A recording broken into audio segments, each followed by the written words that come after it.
Today, we're digging into something pretty special. It's a real-world blueprint for using AI to make a difference in kids' lives, specifically at the Boys and Girls Club. This isn't about Silicon Valley profits. It's about using tech for good. And that's really the big question, isn't it? I mean, we always hear about AI in these huge, abstract ways, like self-driving cars or something. But how can it actually tangibly help a kid at their after-school program? Well, that's exactly what this plan is all about. So, let's jump right in. This isn't some theoretical research paper. Nope.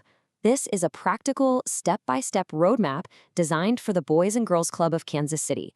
It shows exactly how they can use artificial intelligence to better serve their community. Okay, so here's the entire journey at a glance. It's an 18-month plan, and they've broken it down into 4 clear phases. You start with assessment and planning, to get your bearings. Then you move into the actual AI implementation, the build phase. After that, you integrate it into the curriculum and pilot it with the kids. And finally, you evaluate how it all went and figure out how to scale up. It's just a really smart, logical way to do it. First up is phase 1, charting the course. For the first 3 months, it's all about laying a super solid foundation. You just can't build a high-tech project on a shaky base. And this is where they make sure everything is stable before a single line of code gets written. So what does that actually look like? Well, first, they do a full tech and data audit. You got to know what you're working with, right? Next, they define their KPIs, which is just a fancy way of saying they decide what success will actually look like. And this is so important, they talk to all the stakeholders, the staff, the leaders, to make sure everyone's on the same page from the very beginning. This is that classic measure twice, cut once idea, and it saves so much headache down the road. And by the end of this phase, they've got real, tangible things to show for it. They have a detailed assessment report, a finalized list of those key performance indicators, and a data governance framework, which is basically the rulebook for making sure all the kids' data is handled safely and ethically.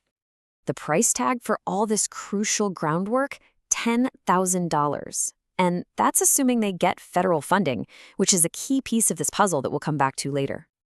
All right, with that solid foundation in place, we move to phase 2, building the tech.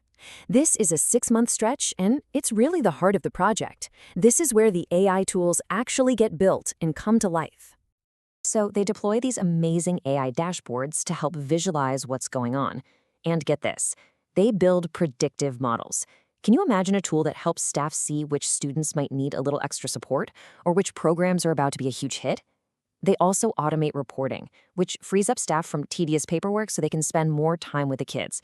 And of course, you have to train everyone on how to use these new tools. So the results from this phase are incredibly concrete.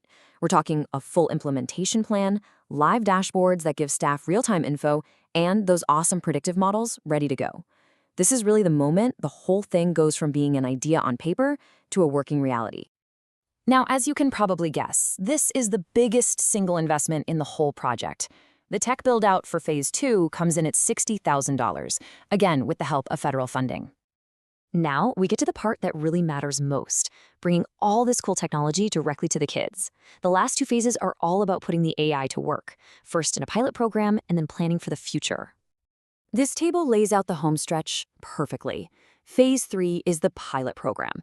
They invest $15,000 to create and test out AI-enhanced curriculum with a small group of kids. Then, phase 4 is a lean $5,000 to just step back, analyze the results, and create a roadmap so that other club locations can do the same thing. It's that perfect test, learn, and then scale strategy. Now, this right here is my favorite part of the whole plan. Look at how they're measuring success. One of their main KPIs is student engagement scores. So this isn't about spreadsheets or efficiency. It's about measuring a kid's excitement, their participation, their curiosity. It's about using technology to make learning more fun and to see if it's actually working. This all sounds fantastic, but it begs the question, right? How in the world does a nonprofit afford this kind of cutting-edge tech? So let's talk about the bottom line. This chart tells such a powerful story. Just look at that bar on the left. If they had to pay for this all on their own, it'd be $135,000. But look at the bar on the right. By being smart and going after federal grants, they slash that cost all the way down to $90,000. That's a 33% cost reduction. A full third of the price just gone. For a nonprofit organization, that's not just a nice saving. That can be the difference between a project happening or staying a dream on a whiteboard. It's a complete game changer. And the benefits are way more than just the money. When you have experts helping, you can find the right STEM grants to apply for, you don't get stuck in all the complicated compliance paperwork, and you can write proposals that get federal agencies really excited. It basically removes all the biggest obstacles. So, after walking through this whole thing, we're left with this one big thought. We've just seen a clear, costed, step-by-step plan to use advanced AI not for profit, but for kids, to make their education more engaging, more exciting. So the question is, could this be the new blueprint for how we use technology to make a real impact in our communities? It's definitely something to think about.